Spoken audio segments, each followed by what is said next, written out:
Olá, queridos, que a graça e a paz do nosso Senhor Jesus Cristo esteja com todos os irmãos.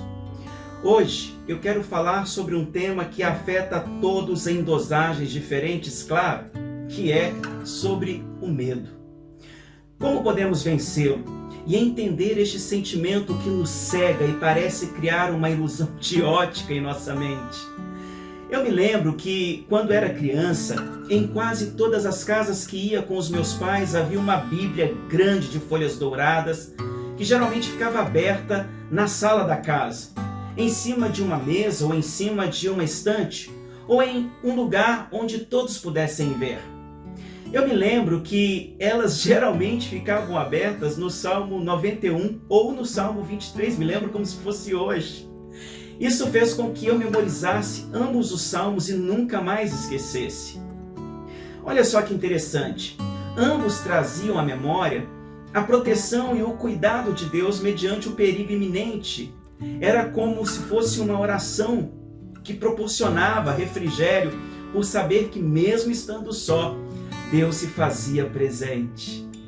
Aquelas palavras nos davam encorajamento e fé para vencermos as turbulências, por mais que elas tentassem roubar a nossa paz. O Salmo 91, ele dizia o seguinte, olha só, segue comigo.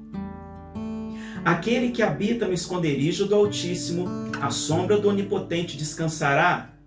Direi do Senhor, Ele é o meu Deus, o meu refúgio, a minha fortaleza, e nele confiarei.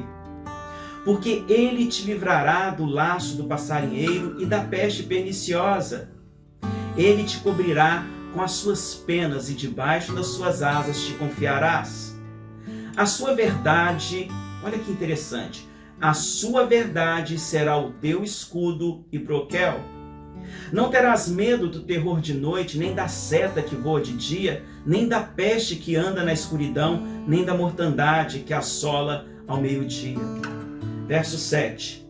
1000 cairão ao teu lado, e 10.000 à tua direita, mas tu não serás atingido.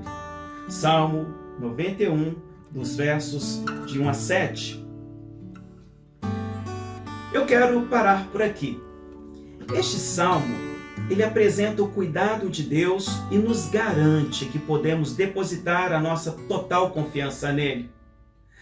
A questão é que, mesmo a Bíblia contendo tantas garantias e promessas sobre o amor de Deus em nos guardar de todos os males, sejam eles reais ou não, por que nós duvidamos tanto? Por que temos tanto medo, mesmo conhecendo todas essas verdades lindas da palavra de Deus? O que está de errado conosco? Querido, sentir medo é algo normal, instintivo, claro. Faz parte da construção tanto dos animais quanto dos seres humanos. O medo, ele é o sinal vermelho, é a sirene que grita nos arrepiando, todo o corpo nos dizendo que as coisas não estão nada bem. Ele é a antecipação mental do perigo a ser enfrentado. O medo, na verdade, é a ansiedade sentida antes de enfrentar alguma situação que nos coloca em algum tipo de risco. Por assim dizer, sem o medo, nossa chance de sobrevivência provavelmente diminuiria. O medo natural e benéfico é o que nos mantém seguros dentro dos nossos limites. Por exemplo, eu teria medo de pular de um avião sem paraquedas devidamente inspecionado. E talvez até inspecionado também. Eu sou muito medroso para essas coisas.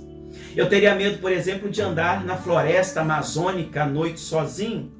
Imagina, uma onça. Entretanto, queridos, brincadeiras à parte, existe um tipo de medo que é prejudicial e todas as vezes que o meu organismo reage de forma exagerada a ele, este fator cognitivo exacerbado pode me conduzir para um estado patológico. É verdade?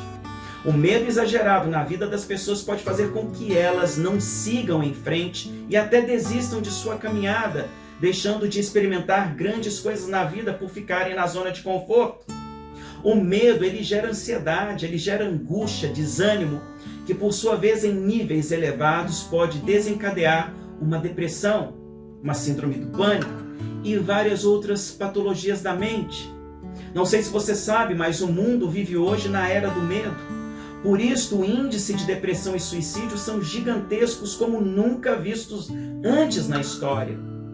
Assim sendo, quais as verdades práticas deste salmo que preciso rever urgentemente?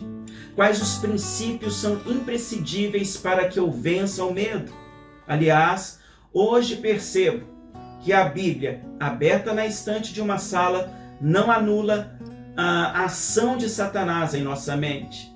A Bíblia, na verdade, ela não é um amuleto ou um livro mágico. Ela precisa estar aberta diante dos nossos olhos e em nossos corações por meio da leitura, do estudo e do relacionamento com Deus. O verso 1 nos ensina a maior verdade sobre Deus para vencermos os nossos temores. E o primeiro deles é: por meio da fé em Cristo, pertencemos a Deus. É isso que o verso quer que nós entendamos. E não existe nada mais gostoso do que pertencer, se sentir acolhido, amado e seguro. Deus quer que você compreenda e tome posse dessa verdade. A escolha de querer habitar no esconderijo do Altíssimo é uma escolha que cabe somente a você e a ninguém mais. É por isso que ele diz: aquele que habita. O maior intuito do inimigo das nossas almas é romper essa verdade absoluta da nossa mente. É por isso que ele trabalha dia e noite sem cessar, tentando nos trazer danos e nos tornar inertes com relação à vida e à nossa espiritualidade, ou à nossa santidade, como você achar melhor. Ele intentou isto várias vezes contra o povo de Israel.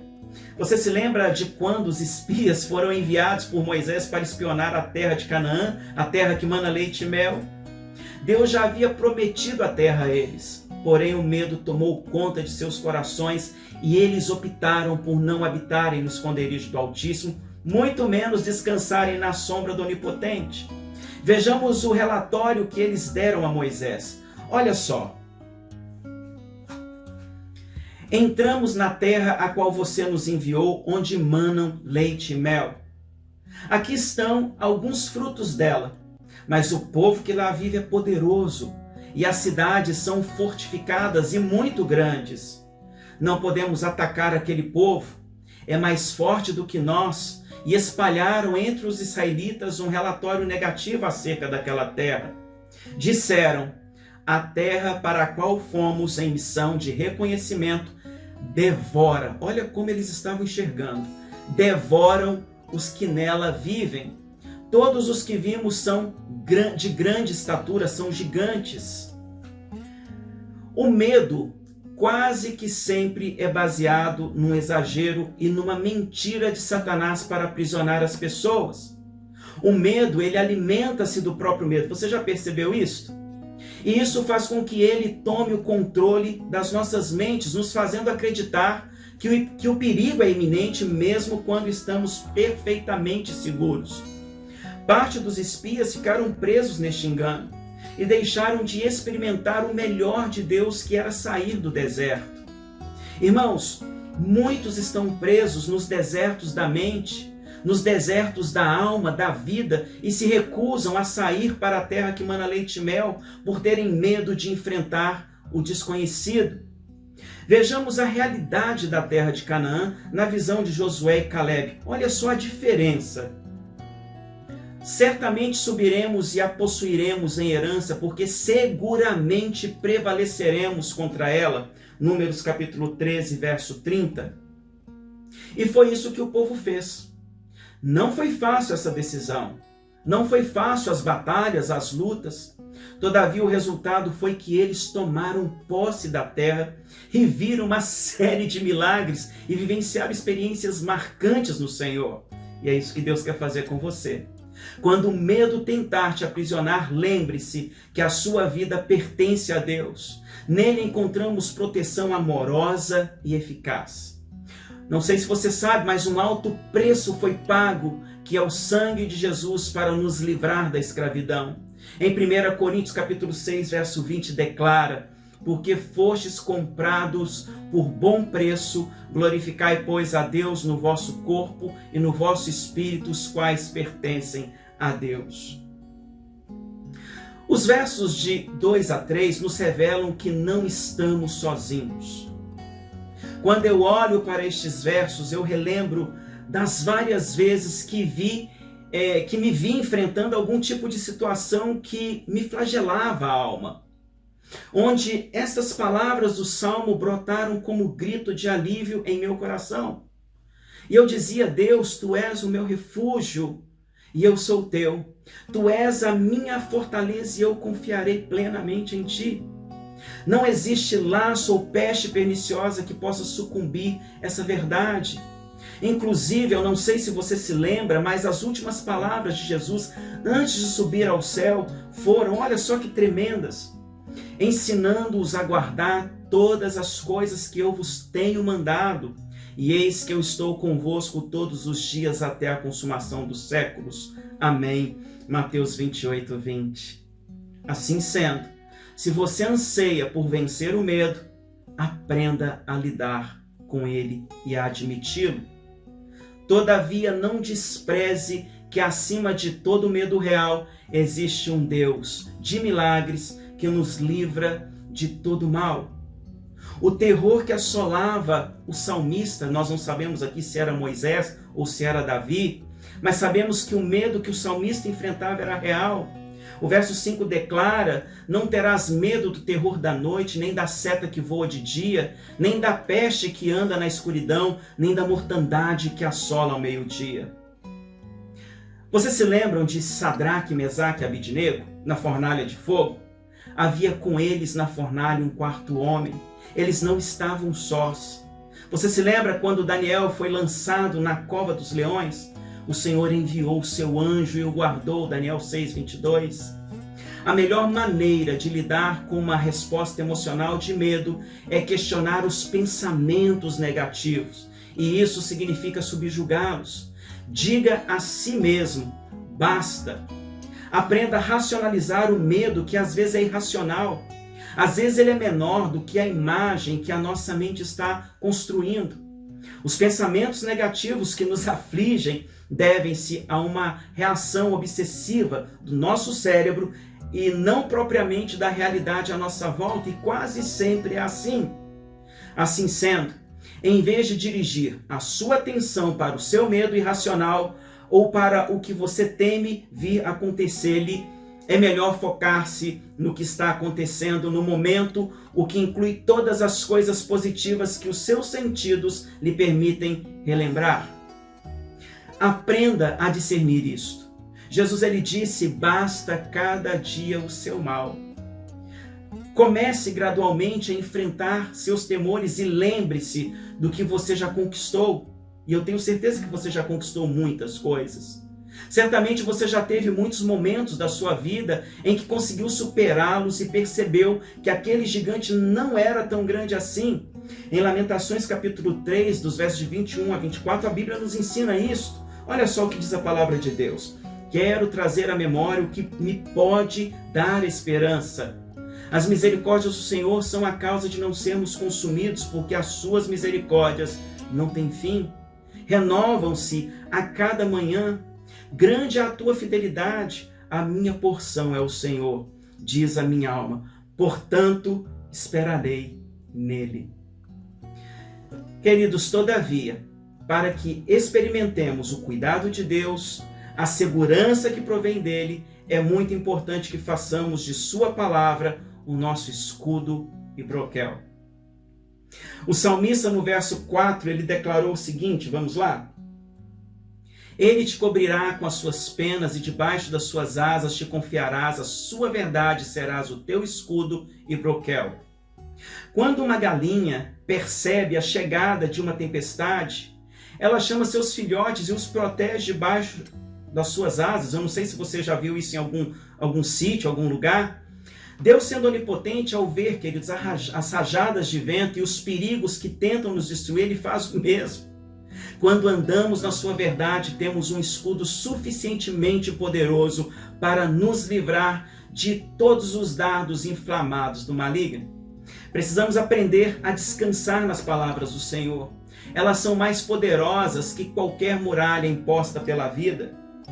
Os versos de 7 a 9, eles nos revelam que para o Deus que servimos e amamos, não há nenhum limite. É por isso que o salmista, inspirado por Deus, ele disse: 1000 cairão ao teu lado e 10.000 à tua direita, mas tu não serás atingido. Não existe distância nem dificuldade alguma para o Deus que servimos. Jesus declarou: porque para Deus nada é impossível. Lucas capítulo 1, verso 37. Quando fazemos de Deus a nossa morada, Ele vem morar em nossa casa, protegendo-nos de todo mal e de toda praga. Não para por aí. É Deus quem dá ordem aos seus anjos para que nos guardem. Versos de 10 a 16. Os anjos são espíritos ministradores, ministros do Senhor que trabalham em nosso favor. Quando andamos em todos os caminhos de Deus, os anjos nos sustentam e nos livram dos tropeços. Não temos nada a temer. Quando nos apegamos com fé em Deus, temos nele a promessa do livramento. E eu quero concluir essa reflexão te encorajando a vencer o medo no poder do nome santo de Jesus Cristo. Toma posse disso. Se você se sente distante de Deus, convide-o hoje. Reconcilie-se com Ele. Fale com Ele. Feito isto, compartilhe seus temores e fraquezas. Conte tudo para Deus. Ore a Deus pedindo confiança e fé para que você possa vencer suas limitações, os seus temores. E compartilhe também seus temores para um amigo mais maduro. Conversar com alguém, queridos, mais maduro, sempre ajuda, sempre faz bem. A comunhão sempre faz bem. No mais, confie na soberania de Deus e descanse nele. Se você me permite, eu gostaria neste momento muito de orar com você. Eu gostaria que você fechasse os seus olhos e vamos juntos vencer este medo. Vamos orar agora? Senhor, eu sei que eu não fui criado para o medo. Por isso, eu lanço aos pés da cruz todos os meus temores e ansiedade. São tantos, Senhor, que às vezes não consigo enumerá-los. Tenho medo da morte, do sofrimento, da solidão, tenho medo do escuro. Eu tenho medo de dar passos em caminhos desconhecidos. Eu tenho medo de sair da minha zona de conforto. Eu tenho medo das pessoas, eu tenho medo do futuro e às vezes eu tenho medo de mim mesmo. São por esses e outros motivos que te apresento todos os meus temores e te peço a tua misericórdia e a tua graça para me ajudar a superá-los. Vem curar-me, Senhor, no nome santo e glorioso do Senhor Jesus Cristo.